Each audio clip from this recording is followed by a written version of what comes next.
friends, welcome back to the Moxi YouTube channel. My name is Evelyn Ivyy, and today I'm going to show you how I learned how to drop in as a beginner.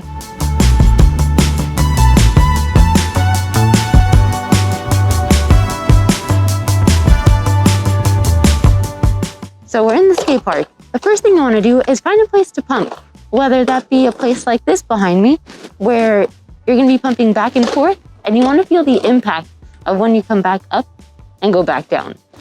If you feel like you're getting really close to the coping, then you're starting to get that feeling of how it would feel when you drop in. Maybe you don't have one of these, but you have an access to a bowl. You're also able to use a bowl if you would like. Anywhere where you could just go back and forth and just pump. Get the feeling. Let's go.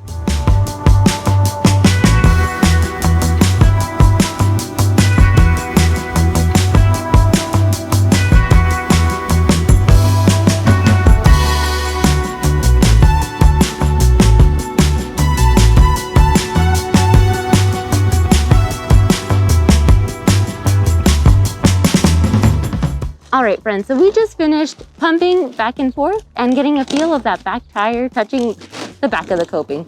Luckily, at this skate park, right on the other side, I have this open space where I'll be able to drop in and just keep rolling. Sometimes I feel like when we pump back and forth, some people haven't gotten the balance of going back yet, and it could be a little scary right after dropping in. So if you are a beginner like me, try to just find an open space to drop in for your first time. Now, there's a couple things you want to keep in mind. There's going to be your feet posture and then your upper body. What you want to do for your feet is toe stop down. You're going to lock your other foot that's not the dominant foot to the coping, and then you're going to step in. How you want your upper body is you're going to be slightly bent forward. When I was first learning, I'd keep my arms in front of me, open palm. That way when I would fall, I would just slide down and maybe keep your bum out a little bit. So your chest is forward, your bum is a little bit outwards. So what you want to do is have your chest forward and then have your lower body pointing out a little bit. That way it counters out the weight. Keep your arms forward just in case. And let's try this. Toe stop, lock, drop.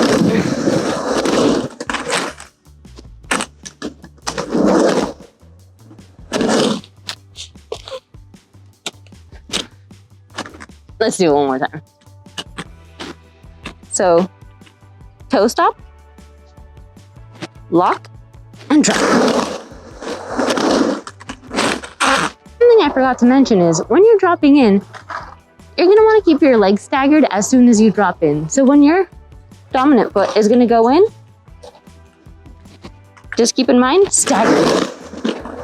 Keep them staggered all the way through. There you go. And if you need to stop, there you go. Use your toe stop. Toe stop up, rolling down, up.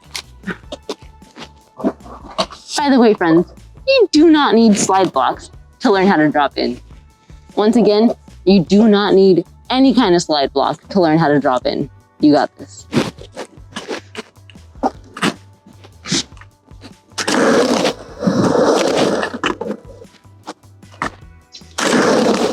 As you can see, friends, when we're gonna drop in and you put that other foot to lock onto the coping and you go forward, that back foot's just gonna slide down. Nothing else is gonna happen to it. Just let it follow behind. Alrighty? That squatting posture is gonna be your friend 100%. So make sure you do not stand up when you're trying to drop in, okay? Once you stand up, the first thing that's gonna happen is you're gonna fall backwards, and that's the most terrifying part. So keep yourself squatted, chest out, arms forward in case you fall. And let's do this. Drop in, let your foot follow it back. Keep going. So there's a couple ways that you could fall when trying to do this trick. If you stand up, like I previously mentioned, definitely gonna hurt yourself, probably your tailbone, and you probably won't be able to cough or sneeze for about a month. So don't stand up when you're gonna drop into the coping. It hurts. So what I would do if I was gonna fall down, like I said stay squatted, keep your arms forward. And if you need to fall, just throw yourself forward. Your knees, your elbow pads, and your wrist guards will catch you.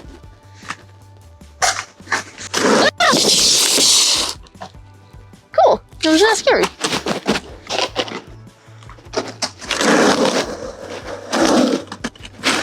Toe stop, lock. All right, friends, so that's how I learned how to drop in as a beginner. Now, if you enjoy the content, you want to see more, you have something to say, let us know. We'd really appreciate it. Make sure to like,